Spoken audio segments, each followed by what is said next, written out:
Item ಯಾವುದೇ ಇರಲಿ try ಮಾಡಿ ಆಚಿ ಚಿಕನ್ ಮಸಾಲಾ. ಬಿಡದಿಯ ಟೌನ್ಶಿಪ್ ಯೋಜನೆ ವಿಚಾರಕ್ಕೆ ಸಂಬಂಧಪಟ್ಟಂತೆ ಕಾಂಗ್ರೆಸ್ಗೆ ಇದು ಅಡಕತ್ತಿರಲ್ಲಿ ಸಿಲುಕಾಕಿಕೊಂಡಂತಹ ಪರಿಸ್ಥಿತಿ. ಬಟ್ JDSಗೆ ಅತಿ ದೊಡ್ಡ ಅಸ್ತ್ರ ಆಗೋಗಿದೆ ಬಿಡದಿಯ ಟೌನ್ಶಿಪ್ ಯೋಜನೆಯ ವಿಚಾರ.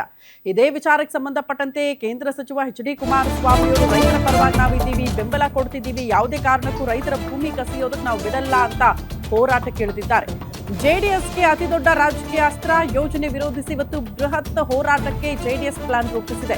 ನಿಖಿಲ್ ಕುಮಾರಸ್ವಾಮಿ ಅವರ ನೇತೃತ್ವದಲ್ಲಿ ಪಾದಯಾತ್ರೆ ನಡೆಯುತ್ತಂತೆ. ಇಷ್ಟು ದಿನಗಳ ಕಾಲ ಸ್ವತಃ ಕುಮಾರಸ್ವಾಮಿ ಅವರು ಬರ್ತಾರೆ ಅಂತ ಹೇಳಲಾಗ್ತಾ ಇತ್ತು. ಬಟ್ ನಿಖಿಲ್ ಕುಮಾರಸ್ವಾಮಿ ಅವರ ನೇತೃತ್ವದಲ್ಲಿ ಆಗುತ್ತೆ.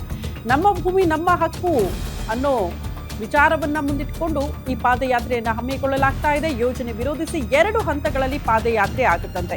ಇವತ್ತು ನಿಖಿಲ್ ಕುಮಾರಸ್ವಾಮಿ ನೇತೃತ್ವದ ಮೊದಲ ಹಂತದ ಪಾದಯಾತ್ರೆ ಆಗುತ್ತೆ. ಕೆಲವೇ ಕ್ಷಣಗಳಲ್ಲಿ ಟೌನ್ಶಿಪ್ ವಿರೋಧಿಸಿ ಪಾದಯಾತ್ರೆಯನ್ನು ಆರಂಭ ಮಾಡಲಾಗುತ್ತೆ. ನಿಖಿಲ್ ಕುಮಾರಸ್ವಾಮಿ ಅವರ ನೇತೃತ್ವದಲ್ಲಿ ಮೊದಲ ಹಂತದಲ್ಲಿ 10 ಗ್ರಾಮಗಳಲ್ಲಿ ಈ ಪಾದಯಾತ್ರೆ ಇರುತ್ತೆ. ತದನಂತರದಲ್ಲಿ ಮತ್ತೊಂದು ಹಂತದಲ್ಲೂ ಕೂಡ ಪಾದಯಾತ್ರೆ ಮಾಡ್ತೀವಿ ಅಂತ JDS ನಾಯಕರು ಹೇಳ್ತಿದ್ದಾರೆ.